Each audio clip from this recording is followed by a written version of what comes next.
그녀는 감옥에 자기 이외에 믿는 자매가 없는 줄 알았습니다. 2달 후 한 형제가 면회하러 와서 감옥 안에 주의 귀한 여종 동 아주머니가 있다는 것을 알려주었습니다. 동자매는 무척이나 기뻤습니다. 그녀와 하루빨리 만나서 교제하고 감옥 안에서 복음을 전하기를 원했으나 몇천 명이나 되는 감옥에서는 그 규율이 매우 엄해 조금이라도 잘못하면 쉽게 구타당했습니다. 여기서 생면부지인 사람을 찾는다는 것은 하늘의 별 따기였습니다. 그녀는 주야로 하나님께 이번 주 안으로 동 아주머니를 만나게 해달라고 간구했습니다. 3월의 어느 날 아침 붉은 태양이 서서히 떠올라 성자매의 몸을 따스하게 비추었고 봄날 아침의 한기를 금빛 햇살이 녹여주었습니다. 마당 화원에 있는 월계화는 햇살 속에서 더욱 아름다워 보였습니다. 바람에 날려오는 꽃향기로 사람의 마음이 녹아내렸습니다. 배급받으러 가는 길 성은 옆으로 걸어오는 40세 전후의 중년 부인에게 시선이 끌렸습니다. 자애롭고 화평한 얼굴로 두 눈에는 열정과 인자한 빛이 흘렀습니다. 그녀의 죄수복 가슴에 동이라는 이름이 찍혀져 있는 것을 보았습니다. 동시에 아주머니도 성자매의 죄수복에서 이름을 보았습니다. 두 사람은 거의 동시에 서로의 이름을 불렀습니다. 두 사람은 눈물을 흘리며 기뻐하였고 할 말을 잇지 못하였습니다. 넉 달 동안 가졌던 소망을 주께서 이렇게 아름다운 아침에 들어주신 것입니다. 시간이 없어 그들은 간단히 인사하고 감옥 안에서의 복음 사역에 대해 의논하였습니다. 이런 환경 속에서 어머니와 같은 동역자를 만난 성자매의 기쁜 심정은 이루 말할 수가 없었습니다. 이틀 후 자매는 아주머니의 손에서 자그마한 필기노트 하나를 넘겨받았습니다. 그 속에는 성경 구절과 찬송가들이 기록되어 있었습니다. 필기노트를 받아준 성자매는 성경 구절과 찬송가를 기록하는 일이 자신의 두 어깨에 놓였다는 것을 알았습니다. 감옥 안에 복음이 전해지기 시작했습니다. 자매와 아주머니가 있는 두 감옥에는 믿는 사람들이 날로 늘어났습니다. 자매는 간절히 주님께 성경책을 보내달라고 기도했습니다. 며칠 후 아주머니가 성경책 하나를 자매에게 가져왔습니다. 자매는 매일 밤 위험을 무릅쓰고 이불 속에서 성경을 베껴 썼습니다. 그리고 그것을 영화를 상영하는 시간에 다시 아주머니에게 넘겨주었고 아주머니는 자매들의 손에 전달하였습니다. 어느 날 오후 7시 바람 쐬는 시간이었습니다. 3층에서 5명이 창문을 통하여 아래를 보며 온갖 욕설을 퍼붓고 있었습니다. 이런 여죄수들을 보며 성자매는 가슴이 아팠습니다. 주님, 저 사람들을 다 내게 보내주소서. 갑자기 그녀는 주님께서 이미 응답하신 것 같다는 느낌을 받았습니다. 그녀는 첫 번째 환상을 보았는데 마당에 있는 사람들이 모두 다 그리스도인으로 변했습니다. 그녀는 두 번째 환상을 보았는데 그 많은 호실이 다 금등대가 되고 그 안에 있는 상관들이 전부 그리스도인이었습니다.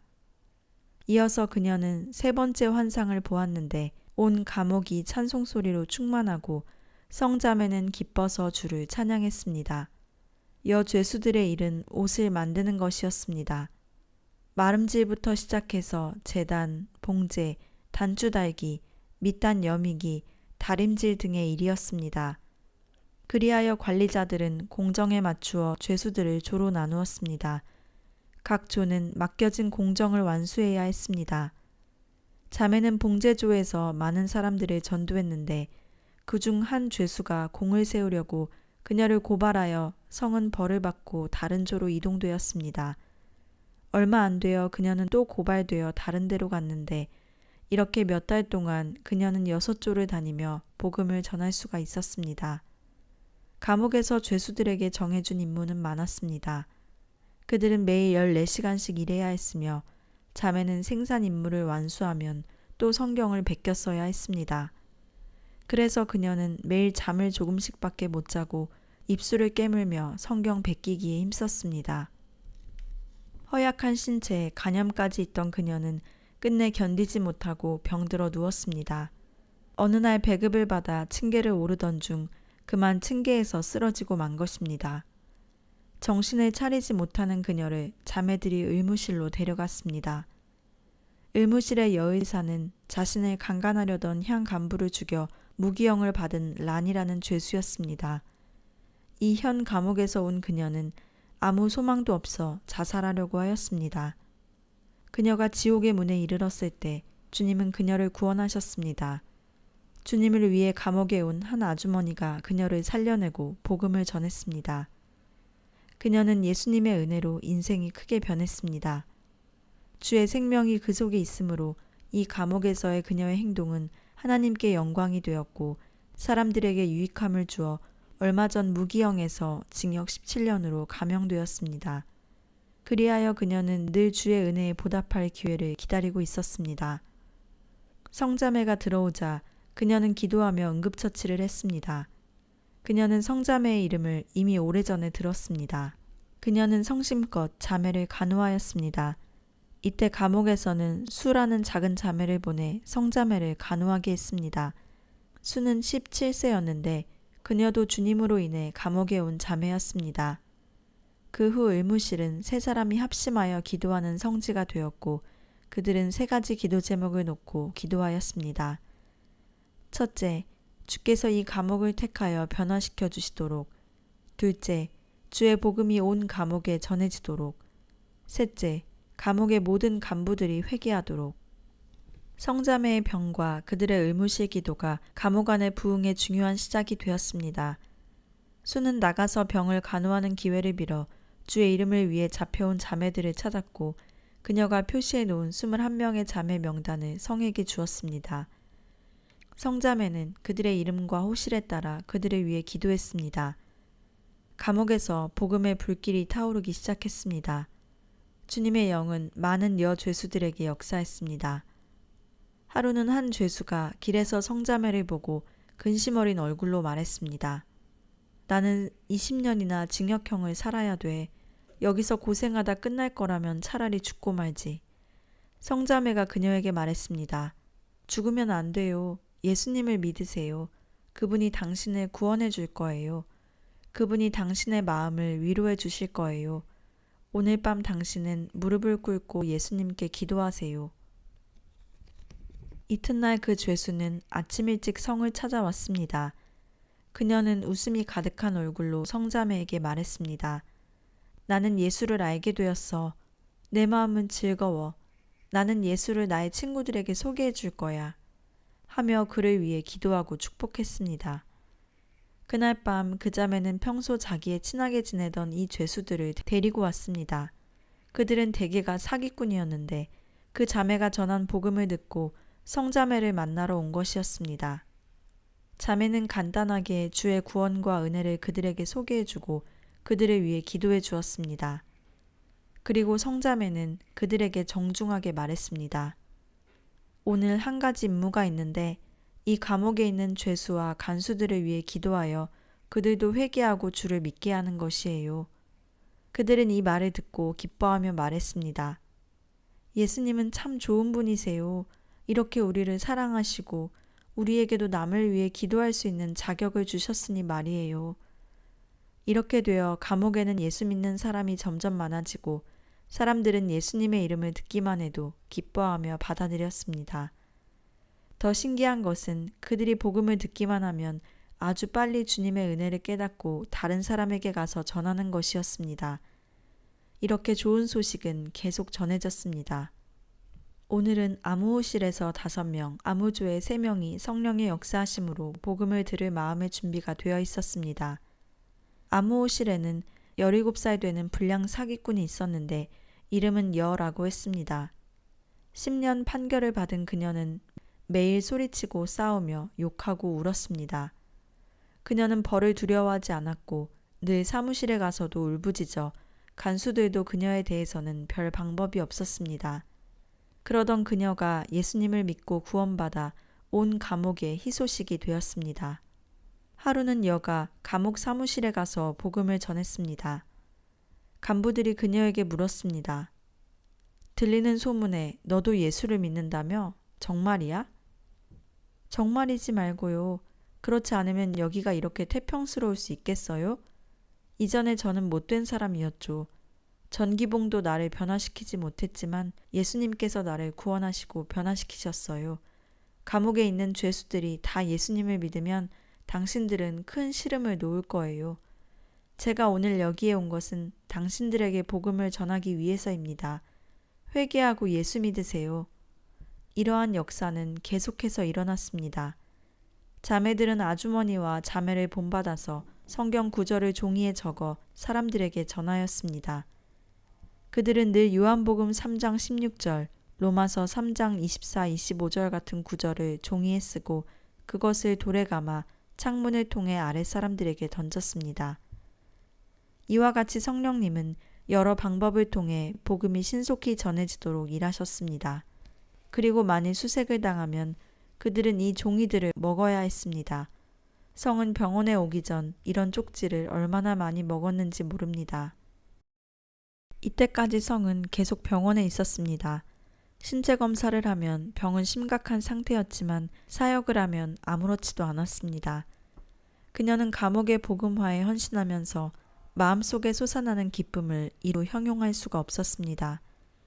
주님은 자매를 병원에 보내어 많은 자매들이 그녀를 찾아와서 만날 수 있게 하였고 그녀는 이 기회를 이용하여 그들에게 말씀을 전하고 찬송을 가르쳐주며 이미 베껴놓은 찬송가를 그들에게 주어 각 호실로 각 조로 가져가게 했습니다.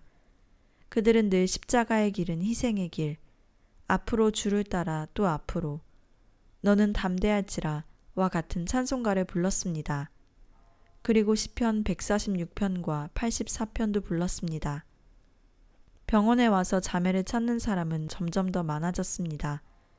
그들은 거의 퇴근하고 밤에 왔다가 말씀을 듣고 기도하고 갔습니다. 그러나 이곳은 감옥이지 죄수들의 낙원은 아니었습니다. 밤 10시면 철문을 잠그는데 그때까지 돌아오지 못한 죄수는 처벌을 받게 되었습니다. 예수님을 믿은 지 얼마 되지 않은 자매들은 목마른 사슴이 시냇물을 찾듯이 아무것도 겁내지 않고 그저 죽기 살기로 성경을 읽고 찬송을 불렀습니다. 어느 날 밤 16명의 자매가 3층에서 내려와 성자매에게 말씀을 전해달라고 했습니다. 성자매는 그들과 함께 마당 옆 편편한 곳에서 말씀을 전하고 기도했습니다. 이때 3명의 간수가 손전등을 들고 그들 쪽으로 오고 있었습니다. 3사람은 지하실을 돌아보고 오는 길이었습니다. 성자매는 그들이 점점 가까이 오자 주님께 간절히 기도했습니다. 그리고 화제를 돌려 내일 어떻게 생산 임무를 완수할 것인가를 토론하는 척했습니다. 그 3명의 간수는 이들이 작업에 대해서 이야기하는 것을 듣고 속으로 만족해하며 돌아갔습니다. 16명의 자매는 그대로 돌아가려 하지 않고 성자매에게 자신들의 호실이 있는 3층에 올라가서 다른 자매들에게도 말씀을 전해주기를 원했습니다. 그 호실의 32명 중 31명이 이미 예수님을 믿었는데 그 중에는 대학생과 이전에 공항국에 있던 사람도 있었습니다. 성자매는 그 소리를 듣고 기뻐서 그들에게 빨리 올라가서 휴식하고 뱀처럼 지혜롭고 비둘기처럼 순결하라고 당부했습니다. 이틀이 지나지 않아 4층에 있던 자매 10여 명이 저녁 9시가 넘어 성을 보러 내려오다 간수에게 발각되어 욕먹고 돌아갔습니다. 그러나 그들은 자매를 간절히 보고 싶었기에 그대로 있을 수가 없었습니다. 그들은 밖에 간수가 있으니 어떻게 하면 나갈 수 있을까 생각하고 있었습니다. 그때 한 자매가 갑자기 바닥에 쓰러졌습니다. 아이고 배야. 그러자 다른 자매들은 그녀의 옷을 벗겨 머리와 발에 감고 그녀를 들고 성급히 아래로 내려왔습니다. 이 모습을 본 간수가 말했습니다. 뭐 하는 거야? 이 사람이 급한 병에 걸려 빨리 병원에 가봐야 해요. 그들은 이렇게 말하고 그 자매를 들고 병원으로 달려갔습니다. 병원에 도착한 그들은 성자매에게 빨리 일어나 말씀을 전해달라고 하였습니다. 그들은 병원과 가까운 빈집으로 자리를 옮겼습니다. 비록 문은 잠겨 있으나 집이 매우 낡아 벽에 뚫린 구멍이 있었습니다. 그들은 거기에 들어가서 함께 찬송하고 기도하며 말씀을 들었습니다. 하지만 그들이 찬송을 너무 크게 불러 한 여죄수가 이 광경을 발견하게 되었습니다. 그 여죄수는 상부에 이것을 고발하였습니다. 그러나 그 죄수가 머리를 숙여 안을 들여다볼 때 마침 성자매가 알아차리고는 즉시 모임을 마치고 각자 자기들의 방으로 돌아가게 했습니다. 자매들은 그 집에서 나와 마땅히 서쪽으로 가야 빨리 갈 수 있지만 성령의 인도하심으로 동쪽으로 돌아갔습니다. 그 여죄수가 간수들과 함께 서쪽에서부터 그 집에 왔을 때 안은 텅 비어 있었고 아무도 없었습니다. 간수는 그 죄수에게 화가 나서 말했습니다. 너 몇 번이나 예수 믿는 사람들을 고발하더니 오늘 또 우리를 놀리는구나. 다음부터 다시는 네 말을 믿지 않겠다. 그 간수는 씩씩거리며 돌아갔습니다. 자매들은 다시 아픈 척했던 자매를 들고 돌아왔습니다. 간수가 물어보았습니다. 어때? 좀 좋아졌니? 약을 좀 먹고 침을 맞으니 좋아졌어요. 2달도 안 되어 복음은 감옥 안에서 크게 부흥되었습니다. 믿는 사람들은 날로 많아지고 어떤 호실은 죄수 전부가 예수님을 믿게 되었습니다. 천주교의 한 수녀는 불같이 부흥하는 복음을 보고 성령이 돕지 않으면 이 일이 일어날 수 없다고 생각했습니다. 그녀는 몇 번 기회가 있어 성자매와 접촉하고는 그녀에 대한 인식이 크게 변했습니다. 그녀는 옥중에 있는 천주교인들을 격려하여 성이 이끄는 모임에 참석하게 하였고 그 자신도 그녀의 좋은 동역자가 되었습니다. 이제 감옥 전체가 크게 변화되었습니다.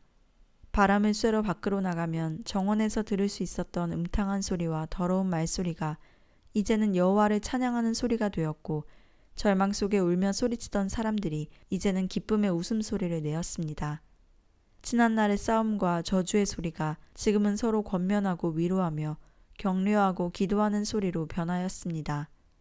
이 정원뿐만 아니라 식당, 공장, 조, 각 호실, 화장실, 세탁실에서 예수님을 믿는 것은 사람들의 주된 대화가 되었고 기도 소리, 성경 읽는 소리, 여호와를 찬양하는 소리가 이미 널리 퍼져 있었습니다. 암흑의 세력은 물러갔습니다. 무신론자들이 지배하던 감옥의 규율은 점차 깨어지게 되었습니다. 성이 보았던 앞의 2 이상이 현실이 된 것입니다. 감옥 안의 대부흥에는 이곳에 감금된 많은 자매들의 희생, 고난, 기도 외에 또 하나의 중요한 요인이 있었습니다. 그것은 감옥 밖에서 간절히 기도하고 있는 형제 자매들의 도움이었습니다. 형제 자매들은 자주 면회를 왔고 모든 고난과 위협을 두려워하지 않고 성경을 감옥 안으로 들여보냈습니다. 성이 감옥에 들어온 후 동아주머니를 만나기 전까지는 아주 고독해했고 이때 주님은 소홍과 4명의 형제 자매들을 통해 많은 위로를 주셨습니다. 죄수들이 사람들을 만날 수 있는 장소는 지정되어 있었습니다. 그날 소홍과 4명이 면회 왔을 때 간수들은 호시탐탐 그들을 노려보았고 엄격하게 감시하였습니다. 보내온 식품을 자세히 검사할 뿐만 아니라 옷의 주머니 하나하나도 다 조사하였습니다. 심지어 옷깃과 소매마저 그냥 지나치지 않았습니다. 이러한 상황에서 그들은 비록 성과 많은 얘기를 나누지는 못했지만 성은 그들의 눈빛을 통해 많은 격려와 힘을 얻었습니다. 그들이 눈물을 흘리며 철문에서 헤어질 때 소홍과 4명은 문 밖에서 소리내어 성을 불렀습니다. 성은 재빨리 층계로 뛰어올라 대문이 제일 가까운 2층 난간에 이르러 소홍 등 여러 명이 감옥을 향하여 부르는 노랫소리를 들었습니다. 나는 조롱 안에 갇힌 한 마리의 작은 새, 아름다운 벌판을 떠나 당신을 위해 갇혀있는 것이 얼마나 기쁜지요. 종일 당신을 노래하며 부드러운 정을 나눕니다. 당신은 배가 자유의 날개를 묶는 것을 사랑하며 허리 굽혀 저의 노랫소리를 자세히 듣습니다. 당신의 달콤한 사랑의 격려가 얼마나 심원한지요. 노예가 될지라도 멀리 날아가지 않으렵니다. 누가 이 철창의 맛을 알 수 있으리요. 하나님의 뜻으로 축복과 은혜로 변했으니 주여 나는 당신이 정해놓은 길을 사랑하며 영원토록 찬미하기를 원합니다. 그들은 매우 우렁차게 불렀습니다. 특별히 소홍의 아름다운 목소리가 사람들을 매혹시켰고 노랫소리는 감옥 하늘 위를 감돌았습니다. 미묘한 노랫소리와 흐르는 눈물은 말할 수 없는 많은 의미를 내포하고 있었습니다. 또한 하나님의 뜻과 감옥 밖의 많은 형제 자매들의 희망이 담겨 있기도 했습니다. 주님을 위해 감금된 성도들, 그들은 이 철창에서 하나님의 더욱 큰 축복과 은혜를 받을 수 있었습니다. 성은 난간에 서서 그 찬양 소리를 들으며 큰 감동을 받아 감격하여 눈물을 흘리며 난간에 엎드려 목 놓아 울었습니다. 밖에 소원과 함께 왔던 한 형제도 흐느끼며 울었습니다. 이 형제는 편지를 써서 옥중에 있는 지체에 대한 그리움을 열정적으로 성에게 알렸습니다. 그리고 성을 격려하면서 담대할 것을 당부하였고 감옥 안에서 주님을 위한 풍성한 열매를 맺기를 바란다는 말도 했습니다.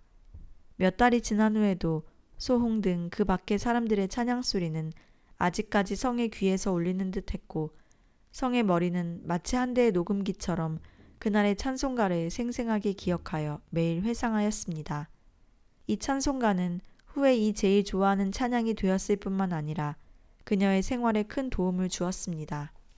형제 자매들의 이번 방문은 2년 동안의 감옥 부흥에 있어 큰 역할을 하였습니다.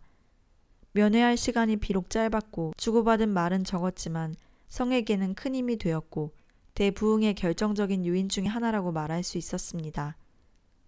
감옥 부흥과 때를 같이 해서 자매들은 아주 어려운 문제에 직면했습니다. 비록 많은 사람들이 밤새도록 성경을 베꼈지만 부흥의 물결에 비하면 그야말로 거대한 장작불에 한 잔의 물을 끼얹는 격이었습니다. 하지만 하나님은 너무나 잘 알고 계셨습니다. 그분은 자매들의 간구를 친히 들으시고 여러 번 형제 자매들을 통하여 성경을 보내주셨습니다.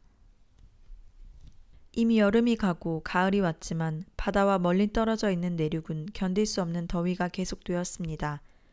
어느 날 오후 태양빛이 너무 강렬하여 모든 풀들이 햇빛에 노랗게 말라 꽃들도 시들어지고 나무 위에 새도 날개를 치며 눈을 감고 숨을 쉬었습니다.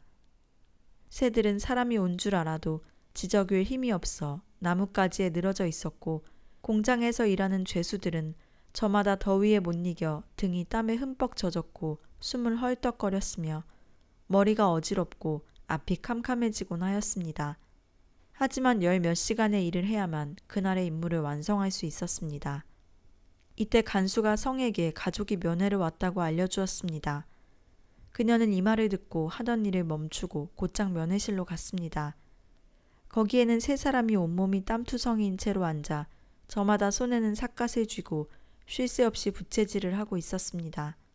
세 사람 가운데 30여 세 되는 남자가 있었는데 중간 키로 체격이 단단하고 네모난 얼굴을 하고 있었습니다. 코가 곱고 입은 네모났으며 짙은 눈썹 아래 두 눈은 또렷해 사람들에게 위험 있는 느낌을 주었습니다. 그리고 또 한 명의 젊은 처녀가 있었는데 20살 전후로 키가 조금 크고 예쁜 얼굴에 맑은 두 눈은 강한 빛을 발하며 침착하고 노련하여 강직해 보이고 표정은 비장하였습니다. 그리고 또 다른 한 남자는 20살 남짓 되어 보였고 조금 여윈 보통 체격으로 얼굴이 희고 말쑥하였으며 짙은 눈썹을 가지고 있었습니다. 입술은 좀 튀어나왔고 이빨을 내보이며 얼굴에 미소를 지어 사람들에게 부드럽고 친근한 느낌을 주었습니다. 성은 그들을 보고 크게 놀랐습니다. 그녀를 보러 온 사람은 다른 사람이 아니라 바로 집이 있어도 돌아갈 수 없는 도처에서 추적당하고 있는 형제와 자매였던 것입니다. 그리고 그 젊은 형제는 병이라고 불리는 F성의 주요 책임자 중에 한 명이었습니다. 오늘 그들은 위험을 무릅쓰고 호랑이 굴로 들어와 성을 면회한 것이었습니다. 이들이 성에게 얼마나 큰 격려와 새 힘을 주었는지 모릅니다. 그들 셋은 성이 들어오는 것을 보자 즉시 일어나 그녀에게 손을 내밀어 악수했습니다. 그녀는 크게 감동을 받아 눈물을 글썽거렸고 무슨 말을 해야 좋을지 몰라 흐느끼며 말했습니다. 오빠, 언니, 날이 이렇게 더운데도 먼 길을 걸어오셨으니 너무 고생하셨겠네요. 명형제와 백자매가 대답했습니다. 매일 자네가 그립지만 여태까지 시간이 있어 오지도 못했고 오늘에야 시간을 내서 보러 온 거네. 가족들은 모두 자매가 지도자의 말을 잘 듣고 일하기를 원한다네. 병형제가 한 박스의 과자와 가을옷 한 벌을 건네주었습니다. 성은 두 손으로 받으며 과자 박스가 왜 이리 무거울까 마음속으로 의아해했습니다. 신기하게도 평상시에는 보내온 물건들을 모두 자세히 검사하던 간수들이 오늘은 귀찮은지 기지개를 펴며 하품을 하고 거들떠도 보지 않고 서로 우스갯소리를 하는데 여념이 없었습니다. 옥 안의 규율대로 면회 시간이 이미 끝나서 그들 셋은 더 이상 있을 수가 없었습니다. 명 형제는 성의 손을 잡으며 말했습니다. 자네 마음 놓고 여기에서 일하시게. 모든 일들은 다 잘 진행되고 있고 올해의 밀은 특히 풍년을 거두었다네. 자네가 지난날 이끌던 양무리는 성장하여 또 다른 많은 양들을 낳아 이같이 큰 양떼가 되었다네. 성은 울며 그들을 보낸 후 호실로 돌아와 과자 박스를 열었습니다. 그 안에는 뜻밖에도 성경 3권이 들어있었고 주머니를 만져보니 안에 1권이 더 있었습니다. 성은 뛰듯이 기뻐하였습니다. 그녀는 성경을 꺼내어 입맞추고 또 입맞추며 잘 숨겨놓은 다음 무릎 꿇고 은혜에 감사하며 찬양을 불렀습니다. 천 사람의 손이 나를 막지 못하고 만인의 눈도 나를 막지 못하리. 길에 가시는 도리어 나를 돕고 충성으로 용감히 전진하여 복을 얻겠네. 나의 마음과 영혼은 마땅히 부응되고 이 세상은 지나가며 생명의 주 빨리 강림하여 나를 천국으로 데려가시리. 하나님은 또 한 번 그의 전능한 손으로 형제 자매들을 통해 간수들의 눈앞에서 1권씩 성경을 감옥으로 들여보냈습니다. 할렐루야, 얼마나 기묘하고 위대한 하나님이신지요. 라는 구절이 있습니다. 주님의 복음은 이 수천 명이 있는 감옥에서 빠른 속도로 퍼져나가 누구도 막을 수가 없었습니다. 감옥에 있는 간수들이 핍박하고 억압할수록 복음은 더욱 왕성하게 퍼져 주님을 믿는 사람들은 날마다 늘어났습니다. 감옥의 지도자들은 제지할 능력을 상실한 채 이런 정황을 시 공안국에 보고했습니다. 어느 날 갑자기 몇 대의 시 공안국 차가 왔으며 완전 무장한 군경, 간수들이 이 감옥을 포위하였고 여죄수들을 향해 대대적인 수사를 진행했습니다. 하지만 다행스럽게도 성경은 1권도 찾아내지 못했습니다. 단 그들은 죄수들의 몸에서 찬송가 공책을 발견하여 그 공책을 가지고 있었던 자매들만 엄벌에 처했습니다. 무기형 판결을 받은 쥐 자매는 33살이었습니다. 비록 주님을 믿은 지 얼마 되지 않지만 그녀의 인생은 이미 완전히 변화되었습니다. 늘 밝은 얼굴로 매일 사람들에게 복음을 전했습니다. 그래서 쥐는 수갑에 채워져 4층 감금실에 보름 정도 갇혔습니다. 매일 바람을 쐴 때 그녀는 창문으로 정원을 바라보았습니다. 성은 그녀를 위해 많이 기도하였고 찬송을 많이 부르라고 그녀를 격려하였습니다. 진이라는 한 젊은 자매는 수갑에 채워져 지하실에 감금되었습니다. 그녀 또한 주님을 믿은 지 얼마 되지 않았고 복음을 전하다 감금실에 갇힌 경험이 벌써 2번째였습니다. 그녀는 거기에서 매우 희귀한 경험을 하였습니다.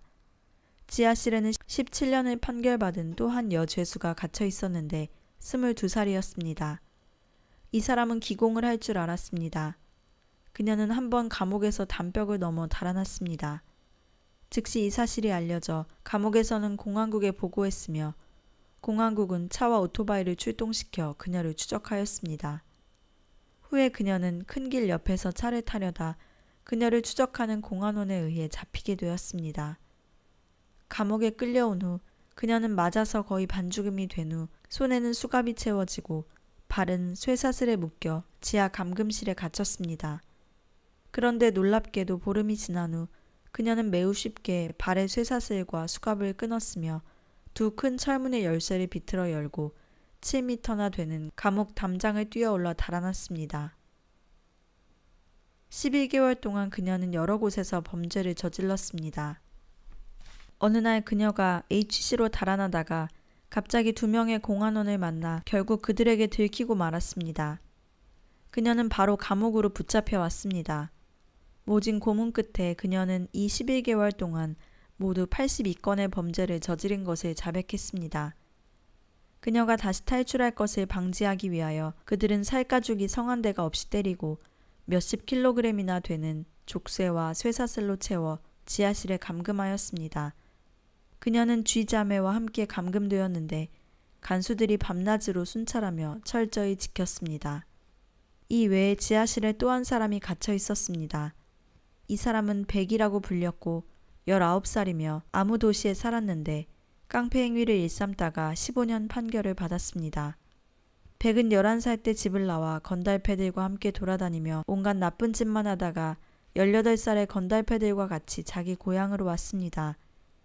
그녀가 돌아왔다는 것을 알게 된 그녀의 부친은 지팡이를 짚고 다니며 그녀를 찾았고 딸에게 집에 돌아오라고 했습니다. 하지만 그녀는 아버지에게 욕을 퍼부었습니다. 누가 당신의 딸이죠? 당신은 눈이 먼 모양이군요. 그녀는 자전거를 타고 떠나갔습니다. 부친은 기가 막혀 그 자리에서 분이 치밀어 쓰러졌습니다. 얼마 지나지 않아 그녀는 체포되었습니다. 전기봉이나 수갑, 쇠사슬 같은 것도 그녀의 악한 성격을 조금도 바꿔놓지 못했습니다. 입에는 더러운 욕설로 가득하였고 사람을 보기만 하면 욕을 퍼부었습니다. 하루는 막대기로 한 여죄수를 때려 하마터면 그녀가 죽을 뻔하기도 했습니다. 그녀는 사무실에 끌려갔고 거기서도 간수를 전기봉으로 마구 때리려 했습니다. 간수들은 크게 놀라며 급히 그녀를 둘러싸서 땅에 때려 눕힌 다음 큰 쇠사슬로 그녀를 묶어 지하실로 데려가 쥐와 함께 가둬놓았습니다. 성은 진자매가 무자비한 두 사람과 함께 갇혀 있다는 말을 듣고 걱정이 되어 눈물을 흘리며 간절히 그녀를 위해 기도했습니다. 이 극악무도한 사람은 정말 죽음을 두려워하지 않았습니다. 그들은 범죄 행위를 할 때 조금도 두려움이 없었고 너무나 잔인하였습니다. 그러나 일단 실패하면 철저히 절망에 빠졌습니다. 이 두 사람은 지하실에서 밤새도록 울며 고함질렀는데 그들의 울음소리는 사람 같지 않았습니다. 처절하게 아우성치는 소리는 사람들로 하여금 소름이 끼치게 했습니다. 하지만 진자매는 주님과 함께하기에 이 두 사람에 대해 두려워하지 않았습니다. 주님의 이름으로 그들을 위로하고 권면했으며 생활에서도 그들에게 관심을 가졌고 심지어 자신은 금식하며 밥을 그들에게 나누어 먹게 했습니다. 속담에 지성이면 감천이라는 말이 있습니다. 어떠한 방법도 그들을 바꿀 수 없었지만 두 사람은 그리스도의 사랑의 마음이 녹아 은혜를 받고 구원을 얻었습니다. 이 두 사람의 죄형에 따르면 그들은 쇠사슬이 묶인 채 반드시 1년 이상 갇혀 있어야 했습니다. 그들은 주님을 믿은 후 인생이 근본적으로 변화하였고 울며 욕하던 소리는 어디론가 사라지고 흉악한 모습도 사라져 온 얼굴은 웃음이 가득했습니다. 감옥의 지도자들도 그들이 예전과는 달라졌다고 말할 정도였습니다. 1개월 후 이 사람은 감금실에서 석방되었습니다. 이 지하실에서 올라와서 때마침 한창 옷을 세탁하고 있는 성을 만났습니다. 그녀는 기뻐서 성을 끌어안고 말했습니다. 성자매, 주님을 찬미합니다. 제가 이제 주님을 믿습니다. 성은 깜짝 놀랐습니다. 그리고 마음속에 의심이 생겼습니다. 이런 사람도 주님을 믿을 수 있단 말인가? 백이 말했습니다. 내가 예수님을 영접했다는 것을 믿지 못하세요? 제가 찬송가 한 곡을 부르겠어요. 그리고 그녀는 즐겁게 찬송하기 시작했습니다. 죄를 인정하고 회개하여 영생을 얻으려면 반드시 성결해야 하네. 죄를 시인하고 만일 회개하지 않으면 영의 길을 간다고 말할 수 없네. 그리스도는 우리들에게 거듭나고 성결하라고 하네. 아쉽게도 형제자매는 거역하고 말씀을 듣지 않네. 부른 후 성에게 말했습니다. 당신들이 저를 위해 기도해 주세요.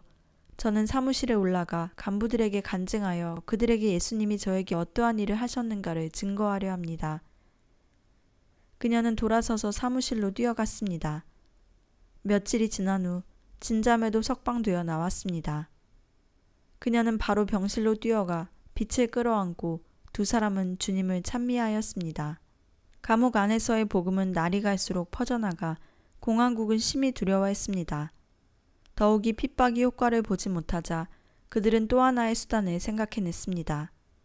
전원 성도인 감방이나 대부분의 성도인 감방의 죄수들을 흩어 믿는 사람이 적은 호실이나 믿는 사람이 없는 호실로 분산시켰습니다. 목적은 그들의 힘을 분산시켜 그들의 집회활동을 억제하려는 것이었습니다. 하지만 그 결과 도리어 매 호실마다 주님을 믿는 사람이 더욱 증가되었습니다. 복음의 전파 속도는 시간이 갈수록 빨라졌습니다. 결국 비자매가 있는 4층 전부는 모두 주님을 믿었으며 3층, 2층의 죄수들 대부분도 회개하였습니다.